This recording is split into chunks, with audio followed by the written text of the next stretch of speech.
नमस्कार, BTV news में स्वागत है आपका। आइए खबरों की शुरुआत करते हैं इस खबर के साथ। नगर निगम साधारण सभा की बैठक में अंतिम दिन उद्यान विभाग और प्रकाश विभाग में व्याप्त भ्रष्टाचार का मुद्दा छाया रहा। भाजपा पार्षदों ने गिन गिन कर निशाना साधा। दोनों विभागों के एमआईसी मेंबर आरोपों से घिरे नजर आए। महापौर द्वारा जांच कराए जाने के निर्देश दिए जाने के बाद हंगामा शांत हुआ।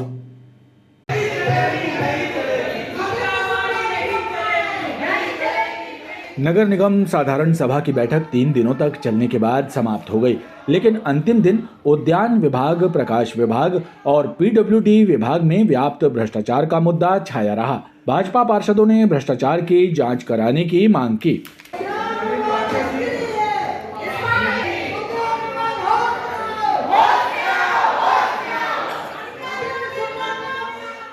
असंधी के सामने बैठने के लिए मुझे मजबूर होना पड़ा, क्योंकि उद्यान विभाग को अनेक बार फ़ोन से सूचनाएं देने के बाद भी और अनेक बार पत्र भी दिए, लेकिन कार्य कोई भी नहीं हो पा रहे थे। आप देख ही रहे हैं शहर का हाल, जो कि जिस चीज़ से खूबसूरती दिखती है वैसा उद्यान विभाग टोटल भ्रष्ट अधिकारियों का राज हो गया है और भ्रष्ट अधिकारी के चलते अनेक प्रकार के निर्माण कार्यों में अनियमितताएँ बरती जा रही हैं। इसी कारण से मुझे आज असंधी के सामने धरने पर बैठना पड़ा।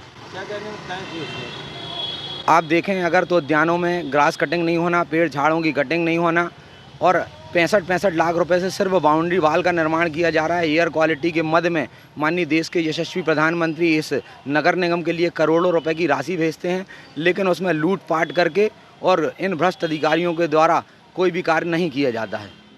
सबसे ज़्यादा तो वर्तमान में हम पीड़ित हैं प्रकाश विभाग से। प्रकाश विभाग की स्थिति ये है कि जहाँ भी निकलो रात में अंधेरा देख के व्यक्ति उस जगह से निकलने में दिक्कत होती, कोई एक्सीडेंट हो जाए, कुछ हो जाए, गिर जाए। इसी विषय को लेकर मैंने आज सदन में बोला है और विडम्बना ये रही है कि आने जाने वाला व्यक्ति भी फिर हमको ये बोल के जाता है कोई भी लाइट के लिए कि सीएम हेल्पलाइन से जब काम हो जाता है तो पार्षद की ज़रूरत ही क्या है। सीएम हेल्पलाइन से काम होता है, लाइट लग जाती है और हम लोग एक एक लाइट के लिए उपयंत्री सुपरवाइजर उनका जो काम है कि शाम को एक बार सुपरवाइजिंग करके देख ले किस पोल की लाइट बंद है। यही बात मैंने सदन में बोली कि इनका जो काम है इनको करना चाहिए। अब ये भी काम अगर ठीक है पार्षद तो करके देगा उसके यहाँ जो लाइट बंद है, लेकिन सुपरवाइजर उपयंत्री क्या करेगा? ये किस बात की सैलरी लेते हैं? भाजपा पार्षदों का कहना है कि भ्रष्टाचार में मेयर एंड काउंसिल के सदस्य शामिल हैं। सदन में हम लोगों ने बात रखी कि मुझे मात्र 25 लाइट मिली हैं और माननीय हमारे जो एमआईसी गुड्डू तामसेवर उन्होंने वो बोल रहे हैं जोन मेरा भी वही पड़ता है जिस जोन में वो एमआईसी हैं और उसमें सिर्फ 25 लाइट। मैंने अधिकारी जो लाइट लेकर जाता है उससे भी बात करा दी, उसने साफ स्पष्ट शब्दों में मात्र 25 लाइट 1.5 साल में अपन को मिली है। उसके अलावा एक भी लाइट वो एमआईसी अब किस तरीके से उन्होंने बोल रहे हैं 66 लाइट लगा दी है। मुझे नहीं मालूम कि कहाँ लगाए हैं और किस जगह लगाए उन्होंने। तो मुझे इसके लिए बहुत खेद है, दुख है। पार्षदों को झुठलाया जा रहा है। उनकी क्या गणित है, कौन सी गणित चलती है कि 2 दूनी 8 और 8 दूनी 72 इनका हो जाता है। मुझे इसमें कोई आपत्ति नहीं है, संकोच नहीं है कि जो मेरे वार्ड में 25 लाइट मिली है सिर्फ मैं उसी की बात करूँगी कि मुझे 25 लाइट मिली है। तकरीबन 4-5 बार सदन की बैठकों के माध्यम से और ऐसे लिखित में महापौर जी को और प्रकाश व्यवस्था जो देख रहे हैं उनको अनेकों बार पत्रों के माध्यम से हम लोगों ने अपने वार्डी समस्या का जो निराकरण लाइट से संबंधित है जो उनको लिख के दिया है, परंतु आज तक वह सिर्फ कागजी कार्रवाइयों पर सिमट कर रह गया। आज सदन के माध्यम से ये पता चला कि हमारे वार्ड में 120 लाइटें लग गई, बल्कि उतने खंभे ही नहीं हैं जितनी लाइटें हमारे वार्ड में लग गई हैं। ऐसा एमआईसी के सदस्य गुड्डू तामसेवार जी बता रहे हैं। 120 लाइटें लग गई हैं। आज सदन में माननीय अध्यक्ष जी के माध्यम से महापौर जी से मैंने कि ऐसे मैंने आपको भी कई बार पत्र दिया लेकिन उसका निराकरण नहीं हुआ, इसका जवाब नहीं दे पाए महापौर जी, जो बड़े दुर्भाग्य की विषय है। वहीं ग्वारीघाट वार्ड की पार्षद का कहना है कि उनके वार्ड की एक बस्ती गूगल मैप पर नजर नहीं आती है, लिहाजा उचित कदम उठाया जाए। ग्वारीघाट क्षेत्र के अंतर्गत जलहरी गांव आता है, वो गूगल मैप में दर्शाता नहीं है, क्षेत्र नहीं दर्शाता है। तो वहाँ की आम क्षेत्रीय जनता ने मेरे से अनुरोध किया है कि हमारे गांव को भी यह उपलब्धता मिले कि वो गूगल मैप में दिखे। और जो जलहरी घाट है वहाँ से एक रोड का निर्माण की मांग रखी हूँ मैंने कि जो बुजुर्ग हैं और जो बच्चे हैं वो घाट पर नीचे जाने में असहाय रहते हैं। उस मांग को लेकर कि अगर वहाँ पर नीचे तक रोड बन जाए तो वो आसानी से नीचे तक पहुँच सकें। नगर हित को लेकर जैसा कि पहले भी पत्राचार किया हुआ था, उसको लेकर आज पुनः सदन में अपनी दोनों मांगों को उठाया, जिसमें प्रमुख रूप से क्लॉथ बेंडिंग मशीन, जिससे कि सामान्य 5 का सिक्का डालकर उसमें 10 का सिक्का डालकर उसमें थैले निकाल पाएगा, जिससे सिंगल यूज्ड प्लास्टिक से निजात मिलेगी। और संस्कार रथ जो कि मंदिर मठों से एवं घरों से पूजन सामग्री हवन सामग्री का अधिग्रहण करेगी, जिससे निश्चित रूप से मां नर्मदा में प्रदूषण कम होगा और जो स्वच्छता को लेकर ये दोनों मांगें मील का पत्थर साबित होंगी। क्योंकि आपने सदन के माध्यम से बोला था कि आप पत्राचार कर दीजिए, आपको दस्तावेज मिलेंगे। ना ही कमिश्नर महोदय के द्वारा मेरे को दस्तावेज मिले और ना ही उस विभागों के द्वारा मुझे दस्तावेज मिले। आज मैंने सदन के माध्यम से ये भी बताया कि मैंने जब पेपर मांगे, लेटर जब मैंने दिया तो अधिकारियों का फ़ोन आया कि उसमें 1,10,000 रुपये के फ़ोटोकॉपी के चार्जेस लगेंगे। तो मैंने उन अधिकारियों से ये बोला, बात की मैंने उनसे, तो मैंने ये बोला कि मैंने उस सदन के माध्यम से दस्तावेज मांगे हैं, आप सदन के माध्यम से दस्तावेज दे रहे हैं कि नहीं दे रहे हैं। तो आज मैंने यही बात मैंने सदन के माध्यम से अध्यक्ष जी से रखा है कि आज दिनांक तक मुझे कोई भी दस्तावेज उपलब्ध नहीं हुए हैं LNT नालों को लेके और राजीव गांधी आवास योजना लेमा गार्डन को लेके। भाजपा पार्षदों ने आरोप लगाया कि पार्षदों के कहने पर जनता के काम नहीं होते, लेकिन सीएम हेल्पलाइन में शिकायत मिलने पर तत्काल काम कर दिए जाते हैं, जिसके चलते जनप्रतिनिधियों की छवि धूमिल हो रही है। साइंस कॉलेज में कार्यरत एक कर्मचारी की मौत के बाद उसके परिजन भविष्य निधि का पैसा निकालने के लिए कॉलेज के चक्कर काट रहे हैं, लेकिन वहां से कोई कार्रवाई न होने पर उन्होंने कलेक्ट्रेट में आयोजित जन सुनवाई में कलेक्टर से अपनी परेशानी बयां की।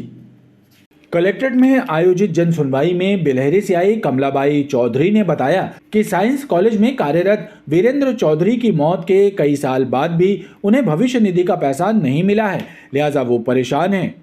वीरेंद्र चौधरी साइंस कॉलेज में नौकरी करता था, आज 11 साल हो गए उसके ख़त्म हुए। ये प्रिंसिपल बहुत परेशान कर रहा है, उसका पैसा दे नहीं रहा। काय का पैसा है? भविष्य का। क्या बोल रहा है? बोलता है कि हो जाएगा, कुछ कर ही नहीं रहा। अरे 11 साल हो रहे सर। मझौली तहसील के ग्राम रौसरा से जन सुनवाई में आए सौरभ मिश्रा ने बताया कि सरपंच द्वारा मनरेगा के काम में धांधली की जा रही है। पंचायत ब्लॉक मझौली के पंचायत रौसरा से हूँ। वहाँ 24.5 लाख का नवीन तालाब स्वीकृत हुआ था, जो सरपंच और शुक्ला कंस्ट्रक्शन के द्वारा पूरी मुरम बेच दी गई उस रोड ठेकेदार को, और जो काम मनरेगा के तहत होना था उसका दुरुपयोग हो रहा है। सरपंच के जो सगे संबंधी हैं उनकी मनरेगा में फर्जी हाजिरी भरी जा रही है, और जो ज़रूरतमंद लेबर हैं और उनको रोजगार मजदूर हैं उनको काम नहीं मिल रहा है। कौन है सरपंच? सरपंच है सपना दुर्गेश पटेल। किनके द्वारा ये पूरा किया जा रहा है? ये पूरा सरपंच और शुक्ला कंस्ट्रक्शन के द्वारा किया जा रहा है। ओमती निवासी पुरुषोत्तम अहिरवार ने बताया कि तत्कालीन कलेक्टर के निर्देश के बाद भी बैंक से उन्हें रोजगार के लिए लोन नहीं मिला। भैया ये 2023 से हम परेशान हैं कलेक्टर साहब के चक्कर काट के। आवेदन ले लें कलेक्टर साहब, वो बैंक वाले बोलते हैं हम आपको लोन नहीं दे रहे, ये नहीं दे रहे, जबकि कलेक्टर साहब ने भी बोल दिया था, SDM मैडम ने भी बोल दिया थी कि आप हम इनको लड़के को लोन दिया जाए। एक बार गलती हो गई, कोई दिक्कत नहीं। लॉकडाउन में सबकी स्थिति ख़राब थी, तो कहाँ से खाना खाने को पैसा नहीं था, किस्त कहाँ से भरता वो अगला व्यक्ति। तो कलेक्टर साहब ने पहले जो रहे इनके पहले कलेक्टर साहब, तो उन्होंने बोला था कि इनको दोबारा एक बार मौका दी जाए और इनको व्यवसाय के लिए एक बार और लोन दिया जाए कि ये अपना भरण पोषण कर सकें। पर बैंक वालों को कहना है कि ये मतलब आप कहीं भी चले जाओ, मतलब कलेक्टर की बात काट रहे हैं, तो मतलब बैंक वाले क्या चीज़ है फिर, मतलब बैंक का कलेक्टर को कोई पावर ही नहीं है। किस प्रकार का लोन था, कौन सा बैंक? ये बैंक अपना बैंक ऑफ बड़ौदा ज्योति टाकेज, वहाँ पे जा एक तो ऊपर है, ऊपर से नीचे किसी को बुलाओ तो वो व्यक्ति आता नहीं है, और हम जाते हैं कैसे भी करके पैसागिरी चढ़ के, तो अगला व्यक्ति भगा देता है, बात नहीं करता ढंग से। डिप्टी कलेक्टर शिवांगी जोशी ने बताया कि जन सुनवाई में आई शिकायतों का जल्द निराकरण किया जाएगा। कार्यालय कलेक्टर जबलपुर में जो जनसुनवाई आयोजित की गई, उसमें लगभग 170 से ज़्यादा आवेदन प्राप्त हुए। इसमें सबसे जो जिन टॉपिक्स पे आवेदन प्राप्त हुए वो हैं कुछ ज़मीन संबंधी मैटर्स और शासन की कुछ योजनाओं का लाभ जिन्हें मिल नहीं पा रहा था, उन्हें त्वरित उसका निराकरण करके उनको लाभ दिलाने के लिए भी निर्देशित किया गया। और सर्विस मैटर रिलेटेड कुछ मैटर्स थे और इसके अलावा संबंधित विभागों को वहीं पर तुरंत कार्रवाई के लिए निर्देशित किया गया। जिला उपार्जन समिति की बैठक कलेक्ट्रेट में आयोजित हुई, जिसमें कलेक्टर दीपक कुमार सक्सेना ने कहा कि जिन धान उपार्जन केंद्रों में अमानक धान की खरीदी हुई, वहां पर जिला उपार्जन समिति के सदस्य स्वयं उपस्थित होकर मानक स्तर की धान खरीदी कराएं। कलेक्टर ने स्पष्ट निर्देश दिए हैं कि किसी भी व्यक्ति द्वारा अमानक स्तर की धान का उपार्जन किया गया तो उसके विरुद्ध कठोर कार्रवाई की जाएगी। वहीं गेहूं उपार्जन की तैयारी और उसमें सिकमीनामा बटाईदारों के पंजीयन की जांच करने के निर्देश दिए हैं। 22 जनवरी को अयोध्या में भगवान श्री राम की प्राण प्रतिष्ठा को लेकर समूचे देशवासियों में खासा उत्साह है। इसी उत्साह को बरकरार रखते हुए संस्कारधानी के वरिष्ठ पत्रकार एवं साहित्यकार मोहन शशि द्वारा भगवान श्री राम की भक्ति से ओतप्रोत 22 गीतों की श्रृंखला को अवध में विराजे राम किताब में संजोया गया है, जिसका विमोचन बलदेव बाग में आयोजित कार्यक्रम के दौरान किया गया।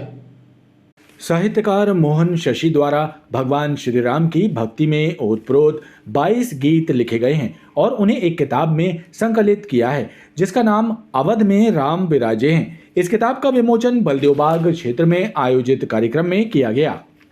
भगवान राम का मंदिर अयोध्या में तैयार हो रहा है। 22 तारीख को भगवान अयोध्या में विराजित होने वाले हैं। इस प्रसंग में हमारे शहर के वरिष्ठ साहित्यकार पत्रकार श्री मोहन शशि जी ने 22 तारीख को ध्यान में रखते हुए 22 गीतों की एक पुस्तक का विमोचन किया है, अवध में राम विराजे, जिसके तहत ये कार्यक्रम रखा हुआ है, जिसमें शहर के सभी साहित्यकार, कलाकार, पत्रकार हम सभी शामिल हुए हैं और इस कार्यक्रम के माध्यम से भगवान राम के 22 गीतों की प्रस्तुति इस मंच के माध्यम से होने वाली है। कार्यक्रम में उन्हीं 22 गीतों की प्रस्तुति भी गायक कलाकारों द्वारा दी गई। कचपुरा ब्रिज के पास सड़कों पर लगी अघोषित सब्जी मंडी ट्रैफिक जाम का सबब बन रही है। यादव कॉलोनी से कचपुरा की ओर जाने वाले मार्ग पर सजी इन दुकानों को हॉकर जोन में शिफ्ट करने की मांग की जा रही है। यादव कॉलोनी से कचपुरा की ओर जाने वाले मार्ग पर सजे सब्जी एवं फलों के साथ ठेले टपरों के कारण आए दिन लोग ट्रैफिक जाम से जूझ रहे हैं। क्षेत्रीय लोगों का कहना है कि अघोषित सब्जी मंडी को व्यवस्थित किए जाने की ओर निगम प्रशासन को ध्यान देना चाहिए, लेकिन ऐसा नहीं है।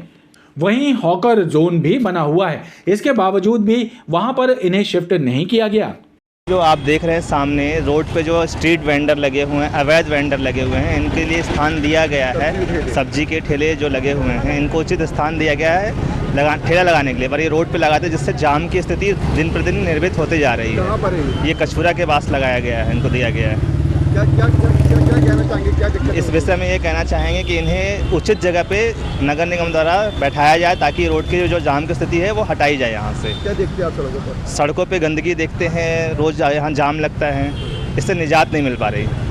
सब्जी सहित कुछ अन्य दुकानें लगने से सड़क संकरी हो जाती है और आवागमन भी बाधित होता है। नगर निगम के स्वच्छता विभाग में व्याप्त भ्रष्टाचार को लेकर महाकौशल लॉ स्टूडेंट यूनियन ने विरोध प्रदर्शन किया। छात्र संगठन ने आरोप लगाया कि अधिकारियों की मनमानी का खामियाजा जनता को भोगना पड़ रहा है। महाकौशल लॉ स्टूडेंट यूनियन के सदस्यों ने नगर निगम मुख्यालय में विरोध प्रदर्शन करते हुए आरोप लगाया कि स्वच्छता विभाग में जमकर भ्रष्टाचार हो रहा है। कुछ अधिकारी ठेकेदारों से साठगांठ कर मनमानी कर रहे हैं, जिसका खामियाजा जनता को भोगना पड़ रहा है। लिहाजा दोषी अधिकारियों को तत्काल हटाया जाए। शहर के अंदर यदि आज कमीशन और भ्रष्टाचार का यदि बात करी जाए तो आज हमारा नगर निगम भ्रष्टाचार और कमीशन के मामले में नंबर 1 माना जा रहा है। पूर्व में भी महाकौशल लॉ स्टूडेंट एसोसिएशन के द्वारा महापौर को ज्ञापन सौंपा गया था। जो नगर निगम की CSI अधिकारी है वो अपनी साठगांठ से अनुचित तरीके से जो संविदा सफाई कर्मचारी है उनको सुपरवाइजर बना के कमीशन खा रहे हैं, जो कि पहला अधिकार जो होता है, जो नियमित सफाई कर्मचारी है उनका होता है। लेकिन आज कमीशनबाजी, भ्रष्टाचार, ये आज नगर निगम की पहचान हो चुकी है। आज इसी कमीशनबाजी के चक्कर में आज हमारी शहर की एक सफाई कर्मचारी महिला 2 दिन पहले मिट्टी तेल डाली, लेकिन आज हमारा नगर निगम पूरी तरीके से शांत बैठा हुआ है। विरोध प्रदर्शन के चलते नगर निगम मुख्यालय में देर तक हंगामा मचा रहा। मुर्दाबाद मुर्दाबाद नगर निगम मुमराद नहीं किसी के बाप का।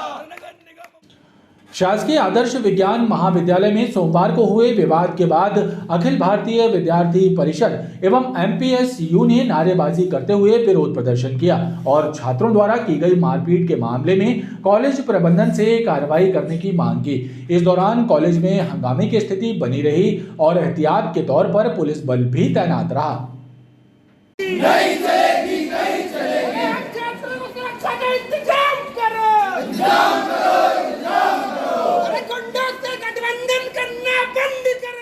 साइंस कॉलेज में नारेबाजी करते हुए विरोध प्रदर्शन कर रहे अखिल भारतीय विद्यार्थी परिषद के कार्यकर्ताओं एवं MP स्टूडेंट्स यूनियन ने बीते दिन कॉलेज की कैंटीन में छात्रों के बीच हुए विवाद के मामले में दोषी छात्रों पर कार्रवाई करने की मांग की। ABVP कार्यकर्ताओं ने कहा कि हॉस्टल के छात्रों द्वारा मारपीट की गई थी, उन पर कॉलेज प्रबंधन द्वारा कार्रवाई की जाए। जैसा कि हम सभी को विदित है, कल शाम को 5 बजे गवर्नमेंट मॉडल साइंस कॉलेज की कैंटीन में घटना घटी, जिसमें हॉस्टल के कुछ सीनियर विद्यार्थी हैं जो भी वहाँ के स्टूडेंट हैं या नहीं हैं, उनके द्वारा एक स्टूडेंट से मारपीट की गई कि यहाँ पर अगर चाय पीना है तो खड़े होकर पिए, यहाँ पे कुर्सी में बैठने की व्यवस्था सिर्फ और सिर्फ हॉस्टल की है और हॉस्टल ही बैठ सकता है। इस प्रकार की भ्रामक जानकारी फैलाने का उन्होंने काम किया। उसके बाद जब स्टूडेंट ने उसका विरोध किया तो उसके साथ मारपीट की गई, धक्का मुक्की की गई। उसके साथ छात्राएँ भी मौजूद थे। इसका जब विरोध उसने किया तो उसको मार के वहाँ से भगा दिया गया। जैसे ही विद्यार्थी परिषद के कार्यकर्ताओं को इसकी सूचना मिली, विद्यार्थी परिषद के कार्यकर्ता वहाँ पहुँचे तो वो लोग वहाँ पर एकत्रित होकर उपद्रव करने की तैयारी कर रहे थे और जैसे ही हम लोग उनकी तरफ बढ़े तो वो लोग तुरंत हॉस्टल के अंदर भग गए और हॉस्टल के अंदर से उन्होंने पथराव, बॉटल, कांच की बोतलें फेंक कर मारी है और पत्थर फेंक के मारे हैं, जिससे कई स्टूडेंट्स वहाँ के जो हैं डे स्कॉलर्स भी घायल हुए हैं और हॉस्टल के भी फर्स्ट ईयर के कई स्टूडेंट्स उन्हीं के द्वारा घायल हुए हैं। तो ये जो जानकारी लोग कर रहे हैं कि हॉस्टल के हर व्यक्ति गुंडा, ऐसा नहीं है। जो फर्स्ट ईयर के स्टूडेंट्स हैं वो सभी इनोसेंट है, लेकिन जो सीनियर रह रहे हैं यहाँ पे बिना एनरोलमेंट के बहुत समय से रैगिंग ले आ रहे हैं उनकी, और आज वो यहाँ पर जिनके ऊपर मामले दर्ज हैं थाने में, वो यहाँ पर प्रिंसिपल महोदय के सामने खुल्लम खुल्ला खड़े होकर नारेबाजी कर रहे थे, गाली गलौज कर रहे थे। किसी प्रकार का उनके ऊपर कार्रवाई नहीं की गई। तो विद्यार्थी परिषद ने यहाँ पर एकजुट होकर आज यह मांग रखी है प्रिंसिपल सर के सामने कि अगर आप जो अराजक स्टूडेंट्स हैं उनके ऊपर अगर कार्रवाई नहीं कर पा रहे हैं तो कुर्सी छोड़ दीजिए, कल के कल में आप कार्रवाई कीजिए और उनको प्रशासन के सुपुर्द कीजिए। और ऐसा हॉस्टल है अगर तो हॉस्टल में आप पता लगाइए, चेकिंग कीजिए कि कौन कौन रजिस्टर्ड स्टूडेंट हैं। और हॉस्टल की भी हालत मैं आप सभी की जानकारी में बता दूं, हॉस्टल की हालत भी जर्जर है। 100 साल से ज़्यादा इस हॉस्टल को हो चुके हैं। MPSU संगठन ने भी छात्रावास एवं कॉलेज में हुई तोड़फोड़ के लिए जिम्मेदार लोगों पर कार्रवाई करने एवं कॉलेज में सुरक्षा के इंतजाम किए जाने की मांग की है। गवर्नमेंट मॉडल साइंस कॉलेज में आए दिन छात्र अपने आप को असुरक्षित महसूस कर रहे थे। महाविद्यालय प्रशासन को लगातार उन लोगों ने आगाह करा, लेकिन महाविद्यालय प्रशासन ने कोई सकारात्मक कार्रवाई नहीं करी, जिसका खामियाजा छात्रों को भुगतना पड़ा। कई छात्र चोटिल हुए हैं। महाविद्यालय के छात्रावास पर असामाजिक तत्व गुंडों ने हमला करा है। छात्रावास की भी हानि हुई है, खिड़कियाँ टूटी हैं, पत्थरों से पथराव किया गया है और महाविद्यालय में पढ़ने वाली जो छात्राएँ हैं आज वो अपने आप को असुरक्षित महसूस कर रही हैं। वो अपने कैंपस आने के लिए हॉस्टल से बोलती हैं कि छेड़खानी हो रही रास्ते में, लेकिन महाविद्यालय प्रशासन और जो भी जिम्मेदार प्रशासन है वो कोई कार्रवाई नहीं कर रहा था, जिसको लेकर आज हम सभी छात्रों ने प्रिंसिपल ऑफिस का घेराव किया और प्रिंसिपल को मजबूर किया है कि जो कॉलेज में जो तोड़फोड़ हुई है उसको लेकर शासकीय FIR की जाए इन गुंडों के प्रति और आगे ऐसी घटनाओं पर अंकुश लगाया जाए, उसको लेकर सुरक्षा के पुख्ता इंतजाम किए जाए। ये जो हॉस्टल वाले विद्यार्थी हैं और ABVP वाले विद्यार्थी हैं, वो कैंटीन में कुर्सी के ऊपर से कोई विवाद हुआ और विवाद होने के बाद फिर वो जो भी वहाँ घटना घटित हुई, यहाँ तो घटना मतलब जो भी विवाद हुआ उसके बाद जो है हॉस्टल वाले अपने हॉस्टल चले गए। फिर जो है ABVP वाले मेरे ख्याल से शायद जो है मतलब उसके बाद 5 बजे के बाद वहाँ हॉस्टल पहुँचे हैं और जब तक हमको यहाँ सूचना मिली कि वो वहाँ पर पहुँचे हैं तब उसके पहले ही जो है हॉस्टल वालों ने पुलिस प्रशासन का सहयोग मांगा और पुलिस प्रशासन वहाँ पर पूरी पहुँच गई थी। पूरी जो है लगभग काफ़ी लोग थे और उस स्थिति पे नियंत्रण किया। तो अब आज देखते हैं कि अपन क्या क्षति हुई है, किस तरह की मतलब वो चीज़ें हुई हैं, कौन इस पर वो थे, जो भी होगा उसके ऊपर जो हम प्रशासनिक कार्रवाई कर सकते हैं, हमारे स्तर से जो हो सकती है अब वो हम करेंगे। बाकी शासन प्रशासन के स्तर से जो होगी वो शासन प्रशासन को सूचित करेंगे। हंगामे की स्थिति को देखते हुए कॉलेज में पुलिस बल तैनात रहा। वहीं छात्रों की मांग पर कॉलेज प्रबंधन ने 17 जनवरी को होने वाले पेपर की तारीख आगे बढ़ा दी है। घमापुर क्षेत्र में रहने वाली एक महिला ने बेलबाग थाने पहुंचकर अपने पति एवं सास और ननद के विरुद्ध मारपीट करने का आरोप लगाते हुए रिपोर्ट दर्ज कराई है। पीड़िता का कहना है कि मामूली बातों पर ससुराल पक्ष द्वारा उन्हें प्रताड़ित किया जाता है। घमापुर चौक क्षेत्र में रहने वाली रेशमा सोनकर ने बेलबाग थाने पहुंचकर रिपोर्ट दर्ज कराई है कि उनके पति अंकुश सोनकर और सास और ननद द्वारा उनको प्रताड़ित किया गया और उनके साथ मारपीट की गई। इसमें उनके चेहरे एवं हाथ में चोट आई है। मैंने रोटी सेक रही थी, मैंने अपनी नंद से बोला जरा दीदी आप बच्ची को मैं दूध पिला देती हूँ, आप रोटी सेक दो। बस इतनी बात हुई तो गाली गलौज करने लगी, तेरा हाथ टूट गया है तो अपने हाथ से नहीं बना सकती है, उठ पटाख कहने लगी। तो मैं बोली ऐसे क्यों बोल रहे। मैंने फिर मेरे पति आया, फिर मेरे से मारपीट करने लगा। मेरी सास भी अपनी लड़की का पक्ष लेने लगी। इन लोग पक्ष लेके फिर मेरे को कमरे के अंदर बहुत मारे हैं, कई बार हुआ है। भैया लोग भी शांत करवा के लेके चले गए हैं। क्या कारण मानती मारपीट का हर बार आपके साथ? ये मेरी सास है और मेरी नंद हैंगी जो बार बार उनको बोलती हैं तो वो बस मारते हैंगे।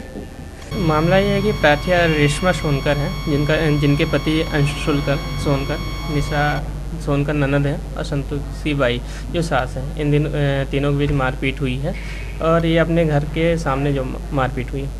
किस बात को लेकर मारपीट हुई है? ये अपने लगते हैं आपस में? ये दोनों तीनों जो हैं चारों ये परिवार के ही हैं, आपस में पति और सास के बीच का झगड़ा है।